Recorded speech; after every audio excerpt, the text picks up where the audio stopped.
A very good morning team. This is Amir Mustafa. Today's video will be a quick video. In this video we will understand how we can manage images and containers.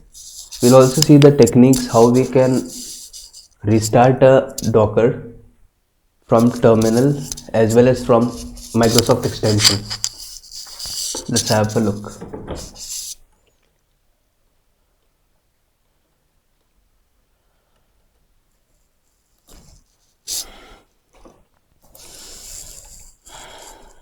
So before going there, the first command which we'll see is called a helper command. This is a lifesaver in any command operation, and for Docker this is also true. There are lots of command in Docker which we will eventually need when we have that specific requirement. So let's see how Docker help can help us. First command which we ran after installing Docker was docker version. And the next important command is this one, docker help. And what can this command do is it will literally give us the list of command available in Docker with very well documented. Here we can see attach mode, detach mode. These two we will see in the upcoming video. Docker build command, build an image from Docker file, create. So this command gave us the entire command available in Docker till date. And suppose we do not need this much command, but we are writing a ps command, for example viewing a container, but you are forgetting some flags. That is also possible. Yeah. Docker ps help. This time what it did, it gave us the complete flags of ps. ps can be customizable. The first command which we have seen was docker ps-a flag. It gives all the containers available in Docker. Docker ps gives only the active container. But those two we have used till now. Other than that, we have this many other flags as well. We can filter it, truncate, don't truncate output, only display container, size. Yeah, so this is very handy.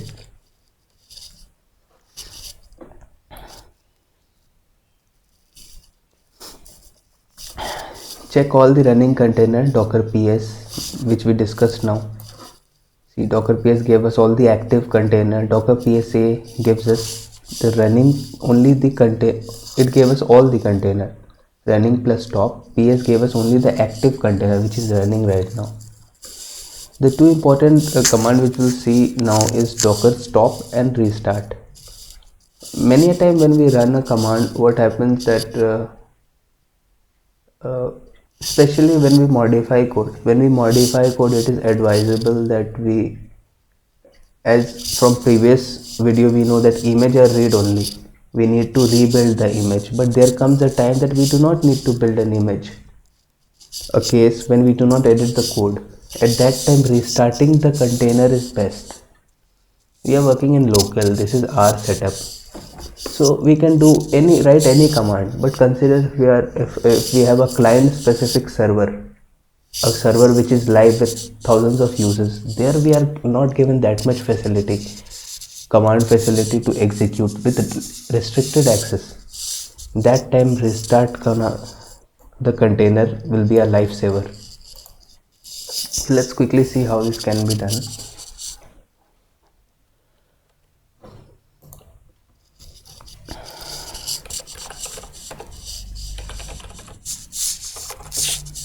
Docker ps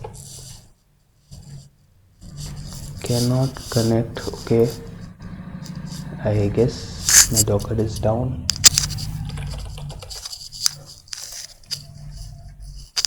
And running of the Docker takes about 1 to 2 minutes.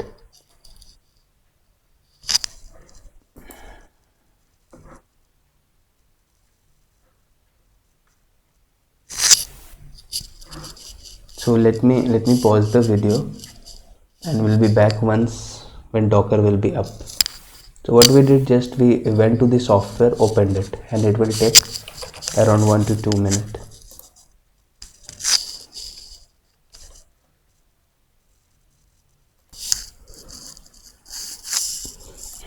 It's been a while now, team, and our container is up. We can go here and see that our Docker is running. So let us go to our terminal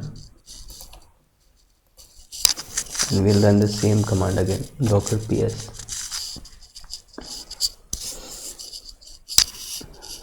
We do not have any active container at present to stop. Let us start a server first. To see all the list of servers, docker ps a.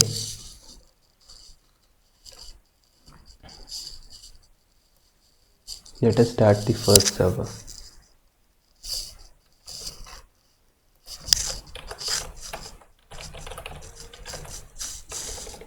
And this is the command for starting the server, docker run container id, plus we need to publish them 3000:50. Unable to find the image. Okay, I guess deleted it. Let's build the image first. Docker build dot, and what this command does is that it takes the snapshot of the code plus environment and creates the image for us. Now we'll get one id, which is image id. Based on the id, we'll create a container.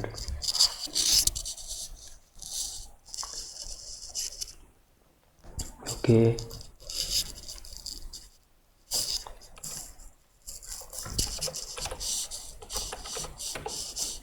and we'll run the same command again. This was for docker run p, and here we'll paste our newly created image.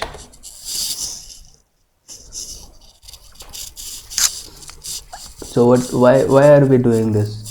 What is the purpose? Purpose is that we need to stop the container from terminal, and also we'll learn how we can stop with graphical view using Microsoft extension. You will also see restart also in some time.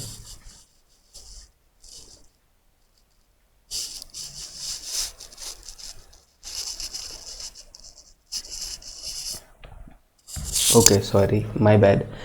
Terminal is running. We can see that a progressive terminal over here. If we go back to our browser, and there if we run localhost 3000, there we see our app is up now. Our node server is running. So what we'll do now, okay, we will see two ways. By from now on we'll apply commands from two ways. First, using the command prompt itself, which is the best way of doing, and the second one is we know that we know the command, but graphical view is also good. At that time Microsoft helps us with its beautiful extension. Let's check it out now.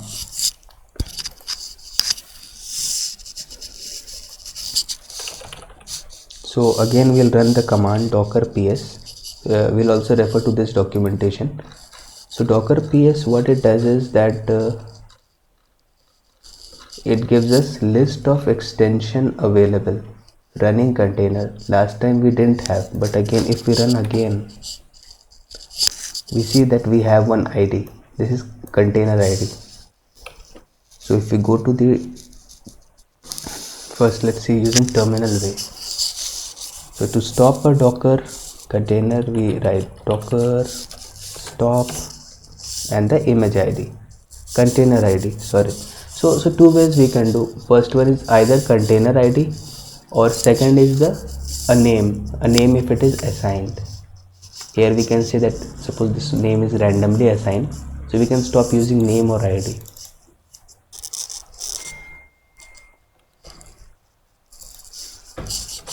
docker stop, control V.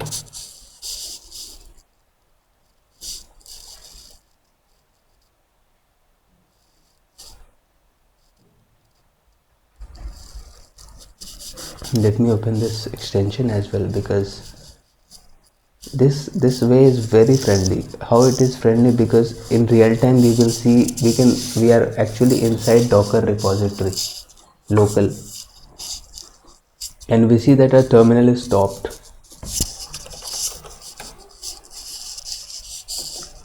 So let's again run this command, docker ps.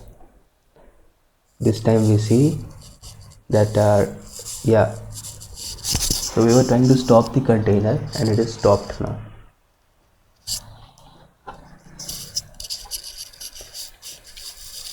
The next important command which we'll see now is how to restart a server.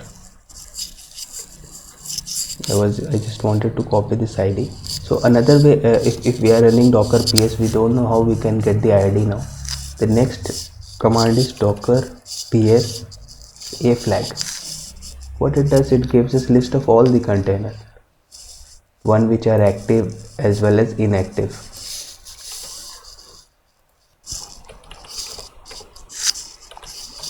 Docker. So first thing which we saw, how to stop the container. The next thing which we see, how can we restart the server. This one I'm repeating it again because this is important.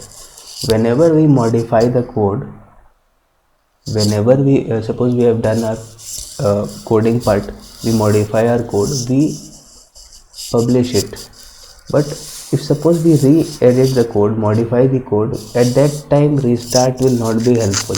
At that time building the image is must, because image are read only. We need to again take the snapshot. But suppose we haven't modified anything in the code, but somehow our docker crashed. We want to restart it, refresh it. At that time this command will be very handy. So the command is docker restart container ID.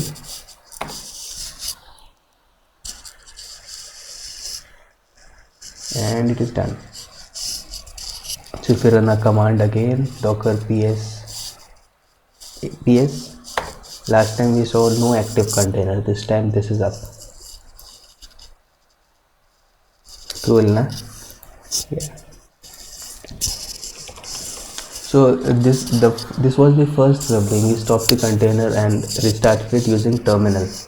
The same we will achieve now using Microsoft extension. Let's see how this can be done.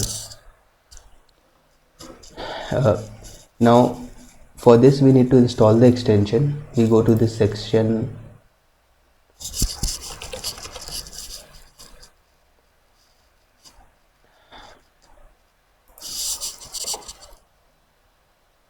the first image which we get, this one is official extension. We install it. Once we install it, we have this icon over here. So what they did was, this one is also brilliant. Most of the time we know that we work with terminal, but graphical view stays in memory for lots of time for us. So what we'll do, when we ran the command first time, for starting, we see the play button. So graphically we know, okay, this container is running. We don't have to run docker psa. So if we want to stop this container, we have written the command, just right click, stop, gone. And this can be done with least effort, very less effort. And we see that we get a command over here.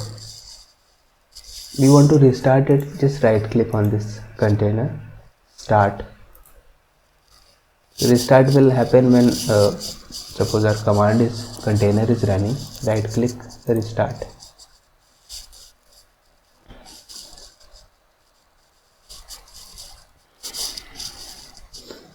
Yeah, that's all for this video, team, today. So our prime purpose was message from this article, this blog is today, is that always use docker help command. It is a very handy tool and will be the best when needed. Most of the command has many functionalities most of the time we do not need, but Yeah, it is very handy when we get it in the right time. So do use this command and explore it. You can comment me if you face any challenges. In the next video we will see attach and detach mode. Yeah, that's all for this video.